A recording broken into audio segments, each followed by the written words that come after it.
Hello? Hello? Can anyone see me? Well, hello! How fabulous to see you all. I'm Kim Colapreti, queen of Team Diva Real Estate at Coldwell Banker Bain. And today I'm going to talk about one of my pet peeves, lighting, or should I say bad lighting. I have serious issues with going into a home and seeing lights that just, too dark or, inconsistent or damaged lights. Oh, and my number one pet peeve, boob lamps.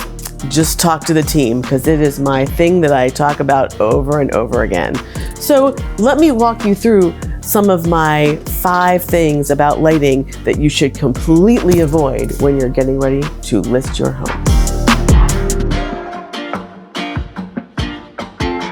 So my number one pet peeve about lighting is not enough. You can see in a room like this, even with a huge window and lamps on, it's still not enough light. But when you add overhead lighting, it makes all the difference. Now you have so much more character that you can add to this room, and you can actually see the art that's in this space. And if you can add a dimmer to that light, well, that's even better. Talk about the perfect ambiance to go from daytime to evening.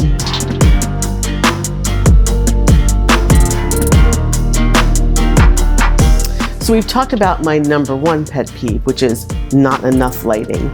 But let's talk about my next most hated thing when it comes to lighting, and that would be boob lamps. Yes, the dreaded boob lamp. We've all seen them.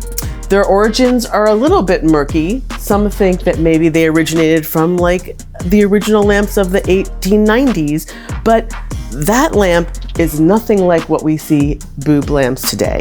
They are generic, utilitarian, and ubiquitous. And I think ubiquitous is the key thing that makes them so annoying. I mean, somehow in the 90s, some builder decided that everything that was built should have a boob lamp.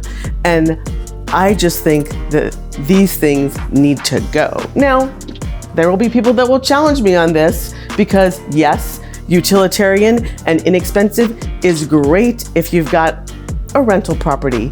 But if you're listing your house and you're listing it with the divas, there will be no boob lamps allowed.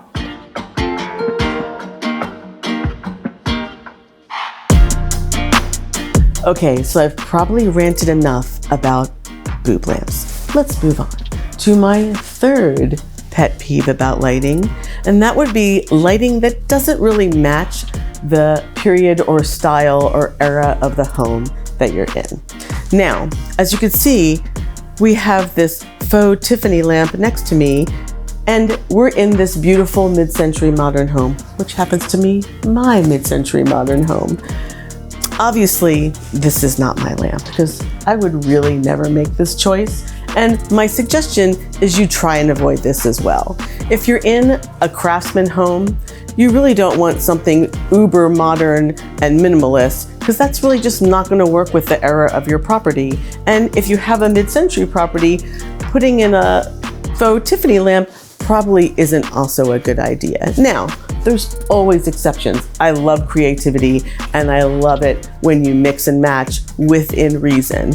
But make sure it's very, very well thought out, because the last thing you want to do is to walk into like a craftsman home and see a crystal 1980s chandelier. It just doesn't work. Trust me.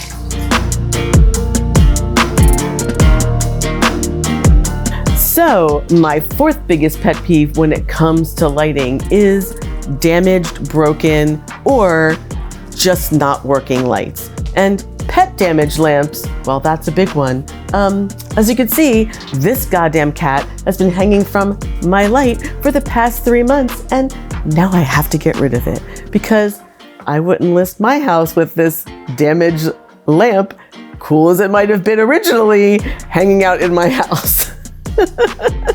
So if you have a crazy cat like this, or if you have a really cool light fixture with a broken, ancient, aging shade, or something that you really loved, but it's just not fixable, get rid of it. Because having damaged fixtures in your home, damaged lights and lamps, it's just not gonna work.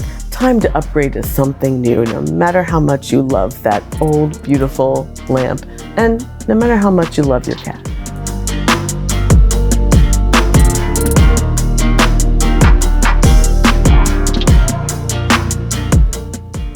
Oh, sorry, distracted.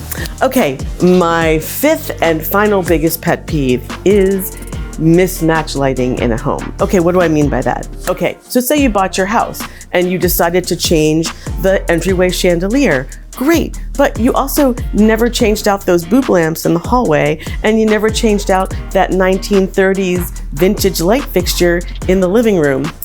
Okay, that's a huge pet peeve of mine.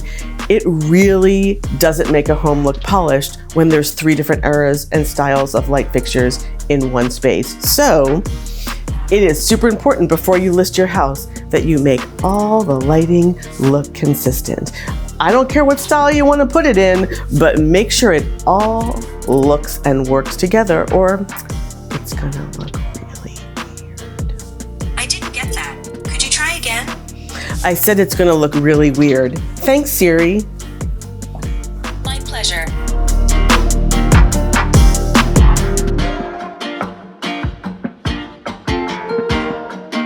Well, thanks for hanging out with me while I talk about bad lighting. Let's go over my 5 biggest pet peeves again. 1, lack of lighting. 2, boob lamps. Ugh. I gotta get off the boob lamp thing, but it's a huge one for me. 3, lighting that doesn't match the era of the home. 4, damaged, broken, pet damaged in particular, as you could see over there, light fixtures and lamps. And 5, mismatch lighting. Thanks so much for chatting with me about my lighting pet peeves. I'm Kim, Queen of Team Diva, and I will catch you on the flip side. I got a listing I have to put in right now, okay? So I'll see you later. Ciao for now.